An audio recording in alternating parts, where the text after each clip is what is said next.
Les vraies voix Sud Radio, 17h-20h, Philippe David. Les règles concernant le pass sanitaire vont quant à elles, et en cohérence, évoluer. Vous le savez, à compter du 15 décembre, le pass sanitaire pour les plus de 65 ans ne sera plus actif si le rappel n'a pas été fait dans un délai de 7 mois après l'infection ou après la dernière injection. Et à compter du 15 janvier, ce pass sanitaire de tous les autres publics, c'est-à-dire les Français âgés de 18 à 64 ans, ne sera plus actif si le rappel n'a pas été fait dans ce délai qui reste inchangé de 7 mois après la dernière injection. Sud Radio, les vraies voix. Le débat est ouvert. Olivier Véran, Jérôme Salomon et Jean-Michel Blanquer se sont exprimés en direct en début d'après-midi pour annoncer les nouvelles mesures anti-Covid. Après un début fait pour rassurer, le ministre de la Santé assurant qu'il n'y aurait ni confinement ni couvre-feu et que les mesures concilieraient liberté et responsabilité, les mesures moins réjouissantes ont été annoncées. On y trouve pêle-mêle la 3e dose de vaccin obligatoire à compter du 15 janvier, le passage de la durée de validité des tests de 72 à 24 heures pour garder son pass sanitaire. Le masque sera de retour dans tous les lieux fermés, y compris ceux soumis au pass sanitaire. Enfin, dans les écoles primaires, il n'y aura plus de fermeture systématique de classe dès le premier cas, puisqu'un dépistage systématique de toute la classe aura lieu et que seuls les élèves présentant un test négatif pourront revenir en classe. D'où notre grand débat, nouvelles mesures anti-Covid. Le gouvernement a-t-il fait les bons choix? Et pour le moment, sur Twitter, vous êtes 93,7% à dire non. Avec nous, Gérald Kierzek, médecin urgentiste, directeur médical du site de santé Doctissimo et chroniqueur santé. Bonsoir. Bonsoir, bonsoir. Est-ce que, Gérald, les nouvelles mesures ne sont pas finalement une obligation vaccinale qui ne dit pas son nom? Ah bah si, bien sûr. C'est-à-dire qu'on voit très bien qu'on est encore sur la même stratégie qui est le tout vaccination, qui est une stratégie, j'allais dire, quasiment plus politique que médicale ou sanitaire, parce que on voit bien que la vaccination a quand même montré ses limites et on est encore sur, on pense que c'est la panacée, c'est le traitement universel ou la prévention universelle. Or, on a vu que c'était une arme dans l'arsenal, mais sûrement pas la panacée, et qu'il faut médicalement la réserver à des patients qui sont ou des personnes qui sont à risque. Or là, on mise tout, le président, le gouvernement mise tout sur la vaccination, un peu comme si c'était l'arme magique, mais plutôt l'arme politique en disant on aura tout fait, on vous a protégé, c'est vraiment le rôle de l'État protecteur pour pouvoir ne pas être... Il y a deux objectifs à mon avis. Un, qu'on ne lui reproche pas de ne pas avoir tout essayé. Et deux, surtout, mettre sous le tapis un certain nombre de problèmes. Et je pense en particulier aux difficultés de l'hôpital qui ne sont absolument pas adressées. Donc il y a une espèce de baguette magique de ce vaccin qu'on nous a sorti il y a quelques mois et qu'on continue à nous sortir avec une 3e dose et qu'on nous ressortira peut-être sur une 4e, 5e dose après peut-être la présidentielle. Sophie Audugé. Alors, je ne sais pas pour les autres, mais enfin moi j'en ai ras-le-bol. Je pense comme beaucoup de Français, en fait, on a vraiment l'impression de vivre au rythme des autorisations, des droits de sortie du gouvernement. C'est extrêmement pénible. Moi, je suis assez d'accord avec ce que vous disiez, Philippe, à savoir... franchement, est-ce que ce serait, si jamais il faut que tout le monde se vaccine, qu'il donne la vaccination, enfin qu'il fasse la vaccination obligatoire et qu'on en finisse, parce que là, on se retrouve avec d'abord, ça divise les Français d'une manière extrêmement violente. C'est clair. On n'est pas, moi, je suis pas épidémiologiste et j'en sais rien. Ce que je retiendrai en tous les cas, en dehors des mensonges qui ont été faits, des erreurs, puisque on avait quand même des stocks de masques à l'époque de Sarkozy, où ils avaient préparé ce type d'événement. Hollande a tout fichu en l'air en considérant que c'était son prédécesseur qui l'avait fait, que ça l'intéressait pas de le garder. Bilan, on a vu dans quelle panade on s'est retrouvé. Bon, on est maintenant presque 2 ans plus tard, on se retrouve exactement dans la même situation et globalement, on voit bien que de toute manière, en plus les Français, il commence à y avoir une violence aujourd'hui entre ceux qui sont pro-vaccin, ceux qui sont pas pro-vaccin mais qui n'ont pas envie de rester chez eux et qui ont envie de pouvoir aller au restaurant, donc qui vont quand même se faire vacciner. Enfin, je veux dire, on en... C'est surtout que le vaccin ne nous sortira pas de cette crise. Je crois que si on n'a pas compris que c'est plutôt prendre du recul, protéger les plus fragiles, gérer l'hôpital, c'est-à-dire qu'adresser les causes, qui sont à la fois structurelles, qui sont aussi dans la... Et je suis d'accord avec vous, madame, quand vous dites les Français en ont marre, ils en ont marre et ils ont peur. Il y a deux catégories de Français, ceux qui en ont marre et il y a ceux qui sont terrorisés.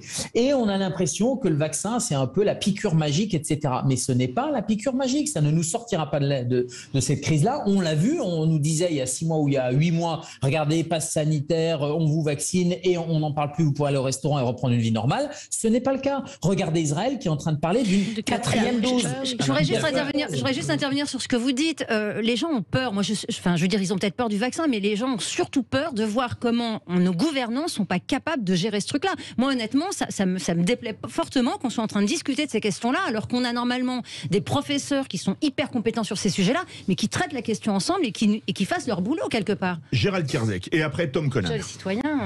Oui, c'est surtout qu'il faut sortir de ce mode panique. C'est vrai que là où je vous rejoins, c'est qu'on a l'impression qu'on dit tous, on contraint, etc. Il y en a un qui garde quand même un certain cap, c'est Emmanuel Macron, mais qui est un cap politique. Lui, il veut passer la présidentielle. Donc, il dit, j'ai le vaccin qui est un peu la solution. Je vaccine tout le monde sans le dire comme ça. Je ne me prends pas les anti-vax dans la figure, etc. Mais en réalité, c'est une obligation déguisée. Donc, il fait un en même temps sanitaire et un en même temps politique. Le seul problème, c'est que moi, en tant que non pas analyste politique, mais médical, je dis qu'on n'a rien compris parce que cette maladie, elle ne s'éradiquera pas uniquement avec le vaccin et qu'il faut qu'on sorte du mode panique de cette gestion-là et qu'on arrive enfin à avoir une approche raisonnable, protéger les plus fragiles, doper l'hôpital et reprendre une vie normale. Tom Conan. Moi, je pense qu'il n'y a pas de baguette magique en effet, mais que pour l'instant, le vaccin et les rappels de vaccin restent la meilleure arme. Ça me semble être quand même assez évident. En tout cas, qu'on me présente à ce moment-là un traitement qui soit efficace. Je crois qu'il n'existe pas ou pas encore. Donc pour l'instant, ça me semble être la seule stratégie possible, peut-être la moins pire. Elle est peut-être pas bonne cette stratégie, mais en tout cas, c'est la moins pire à mes yeux et aux yeux quand même de pas mal de spécialistes aussi. Ensuite, il y a quand même là une 5e vague qui moi-même m'a un peu surpris. Enfin, non pas que je sois dans ce milieu au quotidien, mais c'est vrai que j'envisageais pas forcément que ça revienne aussi vite. Or, en Allemagne, ça reprend fortement. En Europe du Sud, on croyait que c'était une 5e vague de quoi ? Une 5e vague. Mais elle était où la 4e et la 3e ? Je termine. C'est une 5e vague de quoi ? Une 5e vague du coronavirus, du Covid-19 peut-être. Mais vous êtes allé voir dans les hôpitaux.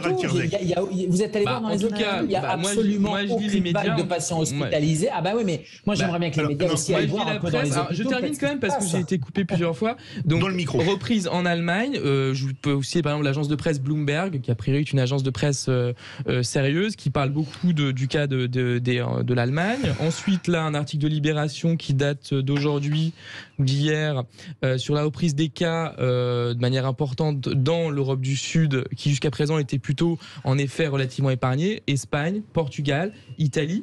Donc effectivement ça fait quand même pas mal d'éléments qui permettent d'aller dans le sens non pas des mesures spécifiques qu'on a forcément commentées tout à l'heure, mais en tout cas d'aller dans le sens effectivement de ne pas de nouvelles restrictions, mais en tout cas d'une extension de ce pass sanitaire avec un prérequis qui sera nouveau. Et d'ailleurs je laisse quand même pas mal de marge de manœuvre et de temps pour la mise en place. Gérald Kierzek.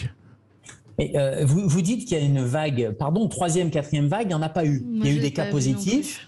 Là, la 5e vague, c'est des cas positifs. On va avoir 30 000, 40 000, peut-être 50 000 cas. Si vous avez une population à risque qui est vaccinée, ça pose pas de problème. Regardez Boris Johnson en Angleterre, il y a 1 mois et demi, il avait 40 000 cas, on le pressait de confiner, etc. C'était la panique. Il a dit, on serre les fesses, pardonnez-moi l'expression, et on attend 15 jours. 15 jours après, c'est redescendu naturellement. C'est-à-dire que quand vous avez les plus fragiles vaccinés, ou malheureusement décédés, parce que c'est aussi ça qui s'est passé sur les derniers mois, vous avez les plus fragiles qui sont protégés finalement. Et les cas positifs, c'est normal qu'il y ait des cas positifs. Chaque année, si on faisait des PCR aux gens qui ont la grippe ou qui ont la gastroentérite, on aurait des PCR qui seraient extrêmement élevés. Mais on ne le fait jamais. Donc là, on a le nez sur le guidon sur un indicateur qui n'est pas le bon, qui s'appelle des contaminations, sans impact ni sur l'hospitalisation, ni sur la mortalité. Lydia Guirous.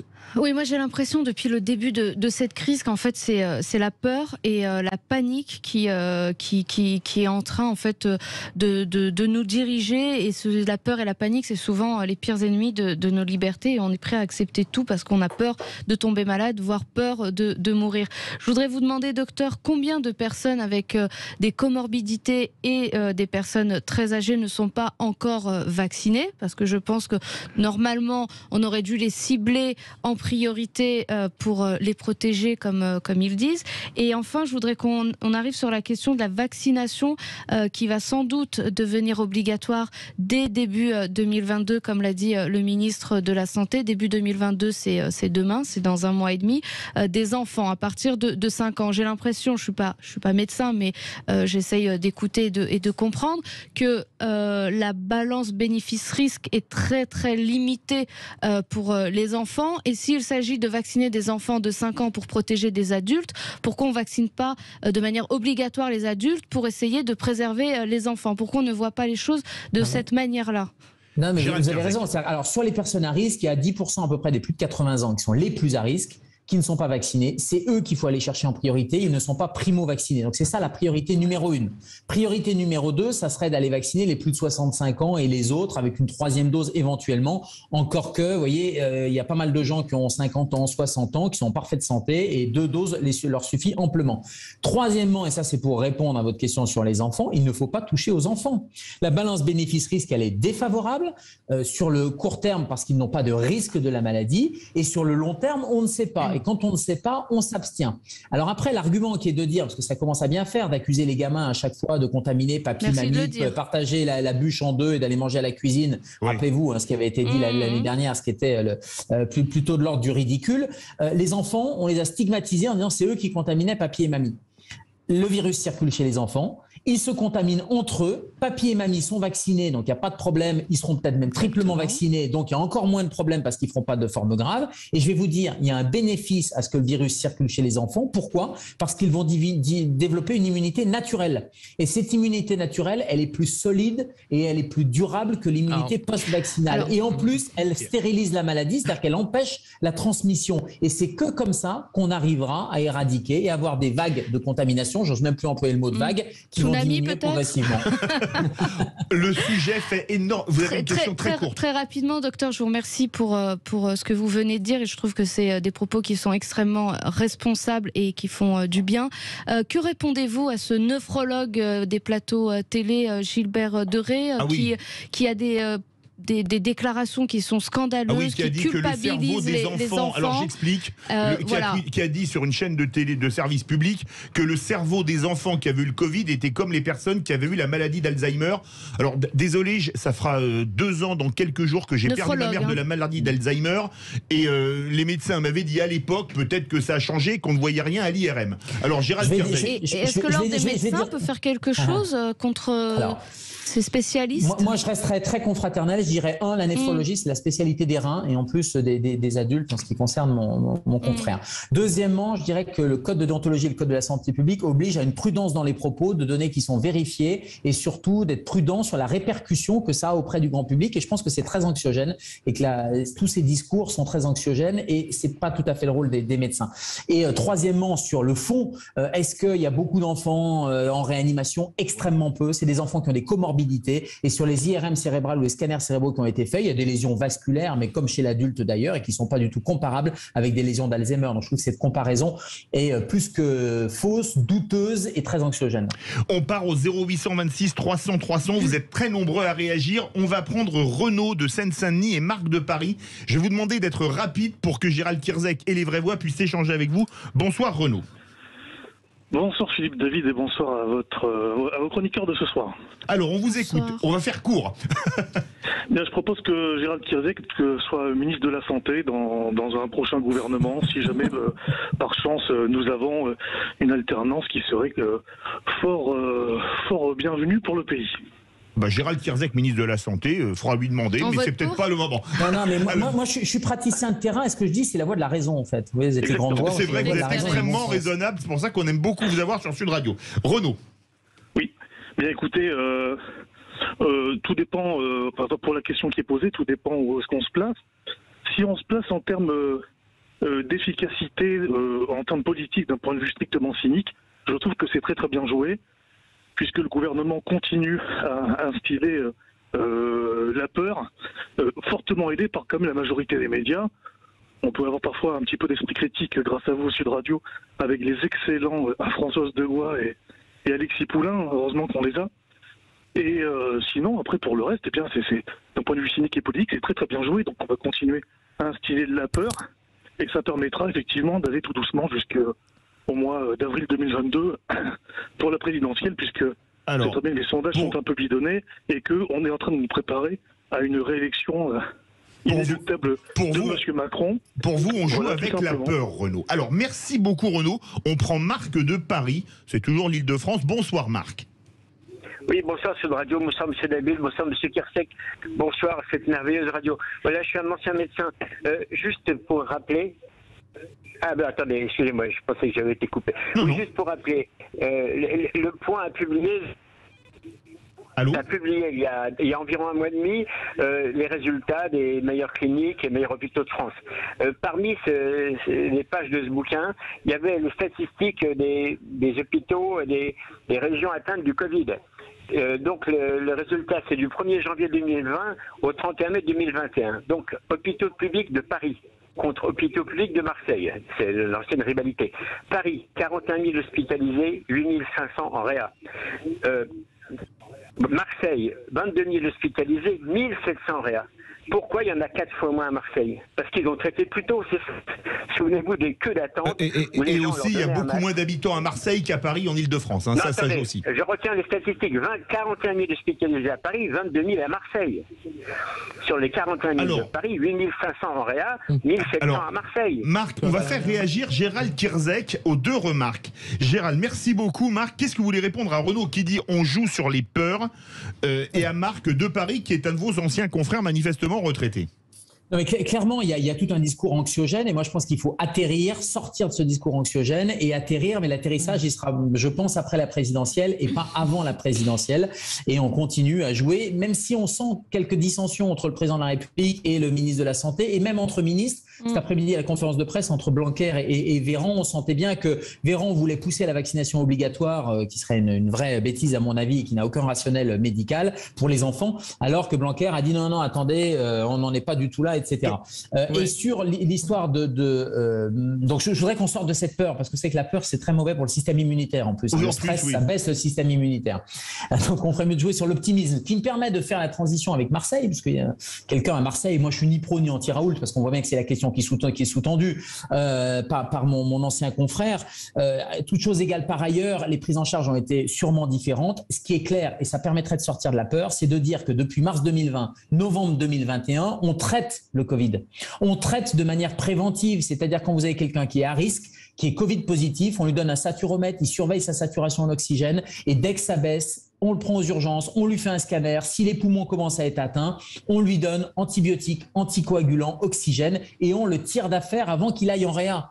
L'erreur, c'est qu'en mars et en avril 2020, on a dit rentrez chez vous avec du Doliprane, on a attendu que les gens dévissent à la maison, comme on dit dans le jargon, et se retrouvent en réa et c'était trop tard. Maintenant, on a un discours positif sans parler des nouveaux traitements, avec des traitements standards, mais pour ça, il faut avoir des moyens, il faut avoir un message un peu positif en disant c'est traité. Très court. Oui, pas si court que ça, désolé, mais moi je suis un peu ébahi quand même parce que j'entends depuis pas mal de minutes là, on nous dit qu'il n'y a pas de 5e vague, alors qu'elle semble quand même assez claire, alors qu'il y avait 50 000 cas par jour, nouveaux cas par jour en Grande-Bretagne par exemple, et l'évolution que j'essaie de parler 2 minutes, et l'évolution que j'essaie aussi de dresser sur l'Europe du Sud. Ensuite, on nous parle de Raoult de nouveau, alors je pensais qu'on avait quand même enfin dépassé ces débats-là, apparemment ça revient de nouveau. On nous parle aussi de raison et de prudence, ce qui est effectivement tout à fait intéressant. Moi je suis favorable à la raison et à la prudence, et donc est-ce qu'il n'y a pas un principe de précaution qui présiderait justement à certaines mesures, pas forcément celles qui ont été prises par le gouvernement, mais des mesures dans ce sens-là? C'est quand même assez étonnant. Enfin, j'entends quand même un discours notamment de ne pas vacciner les enfants. Et après, on nous dit aussi récemment, là, il y a quelques minutes, si j'ai bien compris, apparemment, il y a un traitement contre le Covid. Alors c'est étonnant, on va peut-être l'apprendre ce soir. C'est dit par Olivier Véran. Il n'y a pas de traitement efficace autant que le vaccin. Alors très court, Gérald Kirzek, qu'est-ce que le traitement dont a parlé ce matin, enfin ce début d'après-midi, Olivier Véran?